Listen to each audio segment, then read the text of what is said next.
No, that is a great question. In fact, that is something that I have been asked already this year, working with a few organizations and their sales team. You got these folks in real estate and other industries that they come, they go, I want to be a millionaire. I want to make $1 million this year. I could do it. I want to make seven figures. And I go, that's great. That makes a lot of sense. That's a great goal. That's an aspiration. Go after it. I like to go a little deeper when I can, if I have the time, to ask them why and what do they want to do with the money, or what are they looking to accomplish, whatever it is, right? And many of them have great stories. In my experience, a lot of it is to help others and do great things, which is wonderful. But at the end of the day, I was talking to somebody and I was talking to a few folks, and it goes back to your question. Why is it that many people want to make a million, seven figures plus, but then they just don't end up making it? They're working hard, but they just don't get there. I could only boil it down to one thing: your mindset.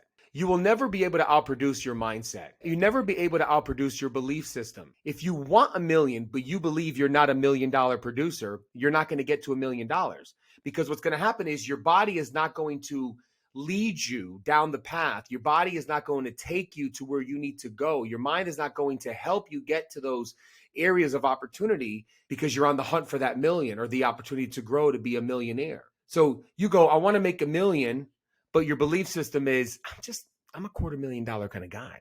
You're not going to get there. It's impossible. When you want to make a million and you recognize that's the goal that you want to hit, and you truly believe it's possible, and you truly believe that's you, all of a sudden you start changing your circle. You start changing your influence. You start changing where you go to get your leads, where you go to hunt your business, right? If you're a real estate agent and you want to make $1 million, don't go after that $50,000, $100,000 property. You're going to go after that $500,000 property. If you're selling software and you could sell it to, let's say a CEO or a COO at a $50 million company, but yet your software has the capability and ability to truly support an organization that is tens of millions or billions of dollars in revenue.